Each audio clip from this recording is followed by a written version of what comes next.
Bienvenue dans cette nouvelle édition du Non-Stop Info. Voici les titres de l'actualité. 2018, une année mouvementée sur le plan politique en Côte d'Ivoire. Elle a surtout été marquée par des tensions politiques, la libération de centaines d'opposants et par les élections locales remportées par la coalition au pouvoir. Entre offres de formation et offres d'emploi, la correspondance n'est pas toujours de mise au Rwanda. Les domaines qui emploient ont du mal à trouver des employés et les demandeurs d'emploi ont du mal à trouver du travail dans le secteur désiré. Et puis le Maroc modernise ses moyens de paiement avec le paiement dématérialisé via smartphone. Le but, atteindre l'inclusion financière et réduire la circulation des espèces. Sur le plan politique, l'année 2018 a été animée en Côte d'Ivoire. Parmi les faits marquants se comptent les élections locales, la rupture au sein de la coalition au pouvoir et l'amnistie de 800 opposants, un pas dans le processus de réconciliation nationale. Coup d'œil rétrospectif dans ce reportage de notre correspondant Olivier Conan. L'année 2018 a été marquée en Côte d'Ivoire par les élections municipales et régionales du 13 octobre remportées par la coalition au pouvoir, le RHDP, Rassemblement des Oufoutistes pour la démocratie et la paix. Le RHDP a obtenu 92 communes et 18 régions.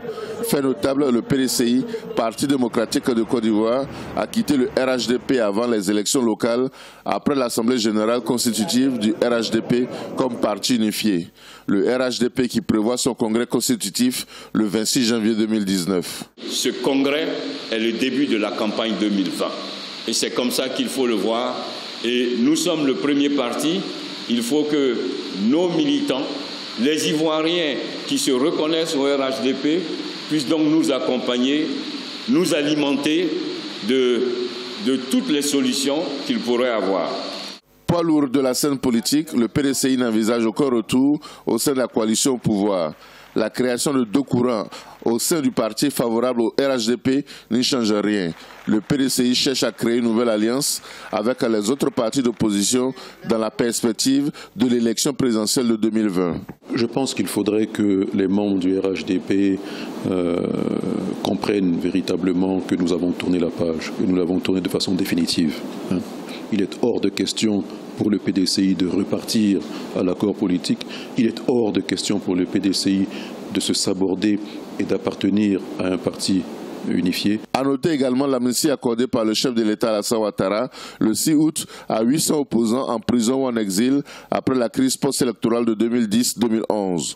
Cette amnistie a notamment permis la libération de Simone Gbagbo, épouse de l'ex-président Laurent Gbagbo, dont le procès à La Haye aux Pays-Bas à la Cour pénale internationale est très suivi par les Ivoiriens.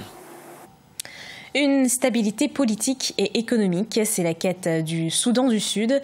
Dans ce cadre, l'accord du 12 septembre 2018, signé entre le président Salva Kiir et son rival Riek Machar, marque le début d'un gouvernement d'union. Les explications de Corinne Kamseux.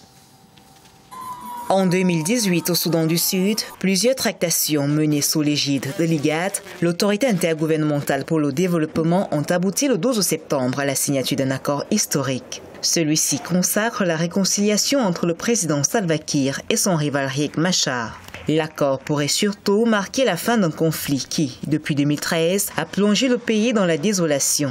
Environ 4 millions de personnes déplacées et réfugiées et des milliers de morts. L'arrivée de Riek Machar à la capitale du Sud-Soudan démontre de la solidité de l'accord qui a été signé, mais surtout la pertinence des différentes mesures dont avait été assorti l'accord de paix. Précédemment, plusieurs accords avaient été signés qui ne prévoyaient pas dans le détail comment les deux parties belligérantes allaient coopérer à la gestion de l'État. Cette fois-ci, il y a eu plusieurs mesures qui ont été proposées et qui ont été entérinées par les instances parlementaire. Prise en otage par l'insécurité, l'économie sud-soudanaise, très dépendante de l'activité pétrolière, a sombré avec une croissance négative de l'ordre de moins 7% en 2017. Elle s'est établie à moins 3,8% en fin 2018. Cependant, le gouvernement a décidé de relancer sa production pétrolière pour retrouver dès la fin de l'année 2018 ses performances d'avant-guerre, soit une production de 300 000 barils par jour. Le Soudan du Sud est déterminé à développer ses activités pétrolières et gazières pour renforcer l'économie et poursuivre sa diversification économique grâce à de nouveaux projets d'infrastructure et d'énergie. En attendant une reprise de l'activité pétrolière qui sera effective avec le retour des investisseurs, les autorités s'attellent à mettre en œuvre le pacte de paix qui réhabilite Riek Machar dans son poste de vice-président. Une période de prêt transitoire de 8 mois a été lancée à la signature de l'accord. Elle doit aboutir à une transition de 3 ans avec au bout des élections. En Guinée, le gouvernement souhaite mettre en place une banque d'investissement. L'objectif recherché est de dynamiser la production agricole locale. Cette production ne représente que 30% du potentiel agricole du pays. Mathilda Diaby. Le président guinéen Alpha Condé a annoncé la création d'une banque d'investissement destinée aux jeunes et aux femmes dans le secteur agricole. Ces derniers sont invités à se constituer en groupement d'intérêt commun afin de bénéficier d'un financement de la banque. Il s'agira de booster les jeunes, de booster l'employabilité, en tout cas de booster les compétences des jeunes sur le plan agricole pour renforcer bien entendu leur employabilité, mais à travers l'entrepreneuriat. Selon le président Condé, seuls 30% des 6 millions d'hectares de terres fertiles sur l'ensemble du territoire sont exploités. La mise en place de la banque d'investissement devrait booster la production, la transformation et la commercialisation des produits agricoles locaux. Cela s'explique par l'orientation économique que la Deuxième République, n'est-ce pas, avait prise. Je parle du régime militaire dirigé par Lansana Conté qui a accédé au pouvoir en 1985, qui a opté donc pour le libéralisme économique, mais qui n'a pas mis un accent particulier sur le développement des potentialités agricoles du pays. Donc pratiquement tout le monde s'est tourné vers, par exemple, le commerce, mais aussi l'exportation minière. Pour favoriser la production agricole locale, les autorités guinéennes travaillent de pair avec les instituts de financement internationaux. Par exemple, la Banque africaine de développement soutient le transfert de technologies entre la Guinée et l'Amérique latine. L'objectif étant d'atteindre un niveau de production guinéen de maïs et de soja égal à celui latino-américain. Pour rappel, l'agriculture occupe 80% de la population guinéenne et constitue la première source de revenus pour le monde rural. Au Rwanda, le taux de chômage est de plus de 15%. L'agriculture perd sa main-d'œuvre. Elle a baissé de 75% en 2016. Les demandeurs d'emploi s'intéressent à d'autres secteurs où l'embauche est plus limitée. Les explications de Nathalie Mo. L'offre professionnelle se diversifie au Rwanda. 206 190 nouveaux emplois ont été créés dans des secteurs non agricoles entre 2017 et 2018. Or, l'inadéquation formation-emploi limite l'embauche dans de nouveaux secteurs porteurs comme l'exploitation minière ou les transports. Dès lors, des experts invitent le gouvernement à la promotion de formations professionnelles courtes dans les écoles. Pour les jeunes qui ont terminé les 6 ans des années secondaires, de l'enseignement secondaire, donc ils peuvent recevoir une formation adéquate dans le domaine précis, par exemple la menuiserie et la technique automobile. Au Rwanda, l'agriculture a perdu la plus importante main-d'œuvre en 2018. Seuls 166 058 nouveaux emplois y ont été créés. Ce secteur a perdu son monopole au profit du secteur tertiaire, jugé plus prometteur par les candidats à l'embauche. Le gouvernement devait pourvoir une garantie à 100% pour les jeunes qui ont des projets réalisables et utiles à la production, à la campagne. Le secteur des services a contribué à 48% au PIB du Rwanda en 2018. Pourtant, l'essor de ce domaine d'activité cohabite encore avec un taux de chômage établi à 15,1% dans le pays.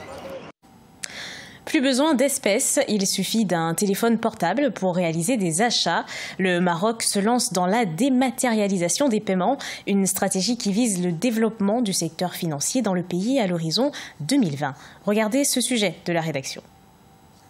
Modernisation des paiements au Maroc. La finalisation de l'écosystème du mobile paiement est en cours, une avancée pour le pays. Cette dématérialisation des paiements a pour principaux objectifs l'inclusion financière et la réduction de la circulation du cash, jugé trop coûteux. Le cash circule, mais s'il circule à travers les banques, oui, ça peut apporter quelque chose de positif, mais quand ça va de main en main, c'est votre problème. Parce que le cash peut circuler comment? Parce que dans tous les cas, ça dépend de la politique même du pays. La quantité monétaire qui est en circulation doit être définie par la Banque centrale marocaine. S'il veut le réduire, qu'il y ait une restriction monétaire, à ce moment-là, ça peut réduire l'inflation. Posséder un smartphone, un accès à Internet et un compte bancaire sont les conditions permettant de bénéficier de cette dématérialisation des paiements.